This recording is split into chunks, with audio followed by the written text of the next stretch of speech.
What's going on, everybody? Welcome back to another video. Today, we are taking a look at the top 5 machine learning courses on Coursera.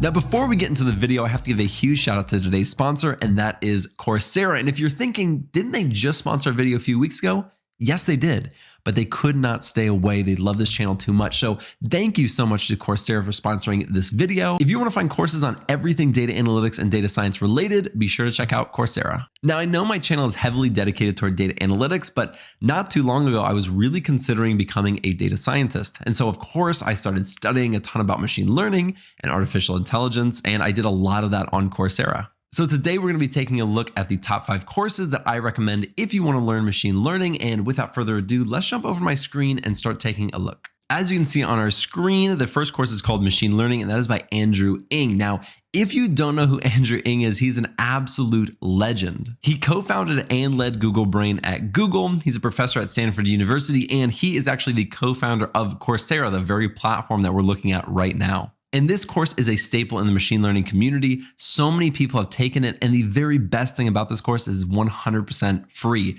You can click on the enroll for free. There is an option if you want to get a certificate at the end for $80. You can do that. But if you don't want to, the entire course is absolutely free. So let's take a look at the syllabus really quick. And I'm just going to warn you, this is a very long syllabus. So I'm going to try to go through it quickly.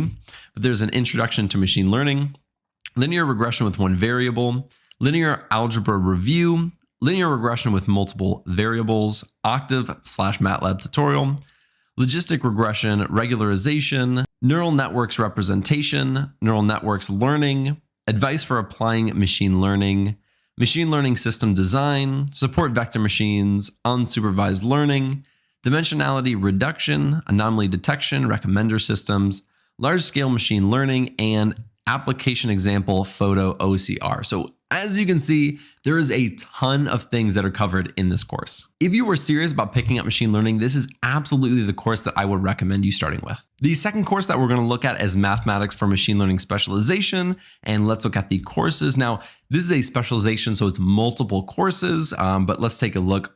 It is Mathematics for Machine Learning Linear Algebra, Mathematics for Machine Learning Multivariate Calculus, and Mathematics for Machine Learning PCA. If I'm being honest, this is one of the harder courses that I have ever taken, but I am not a math whiz. You can ask any of my friends from high school. But I honestly feel like after I took this, I knew a lot more about the mathematics and the back-end processes of machine learning and how it actually works. And I found it absolutely fascinating. So if you are really interested in the mathematics about how machine learning actually works, I highly recommend this course. The third course is IBM Applied AI Professional Certificate. Let's look at the courses for this one.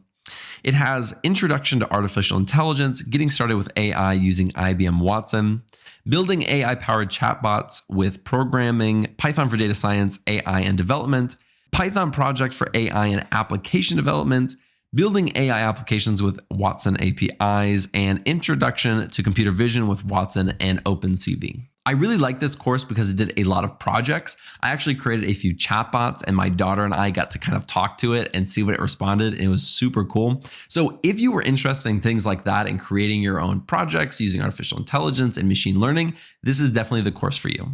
The fourth course is Deep Learning AI TensorFlow Developer Professional Certificate, and let's look at the courses. Again, this is a certificate, so multiple courses. The first course is Introduction to TensorFlow for Artificial Intelligence, Machine Learning, and Deep Learning, Convolutional Neural Networks in TensorFlow, Natural Language Processing in TensorFlow, and Sequences, Time Series, and Prediction. If you don't know what TensorFlow is, I recommend looking into it. It is an absolute staple in machine learning. And one thing that I really liked about this course was the natural language processing. It's something that I really enjoy. I've done many projects, and I learned a ton, especially from this course, about how to actually use natural language processing and implement it into my applications. The fifth and final course that I recommend is Data Engineering, Big Data, and Machine Learning on GCP Specialization. Let's take a look at the courses.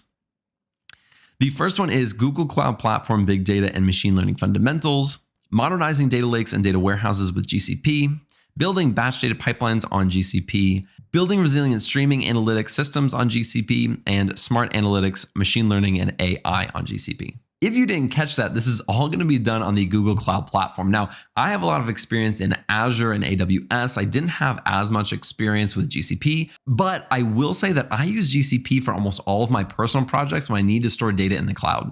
The best thing about this course is you get to learn how to use GCP to implement your data pipelines and your machine learning models.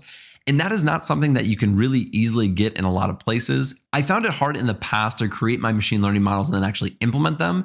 But this takes you through how to do all of that and do it in the cloud, which is a super useful skill to have. Now, I eventually realized that I did not want to become a data scientist, but I don't regret taking these courses at all. Something that would happen a lot when I got into the job that I'm in now is I'd be in a meeting and people would be throwing around words like, fitting it into models and KNN and random forests. And I had absolutely no idea what they were talking about. And I tried to fit in, I tried to understand what they were talking about, and I just really did not understand it. But honestly, after taking these courses, I feel like I can communicate with them better and I can understand what they do, why they're doing it a lot better, because a lot of these courses pushed me to learn a lot of things outside of my comfort zone. But even if you're not going to become a data scientist or machine learning engineer, I feel like it's still very beneficial to learn these things because you may be working with those people and you don't want to be the one person who doesn't know all the acronyms and all the terminology and just be sitting in the background. You want to be engaging and be able to talk confidently about these subjects. That is all I have for you today. Thank you guys so much for watching. If you like this video, be sure to like and subscribe below, and I'll see you in the next video.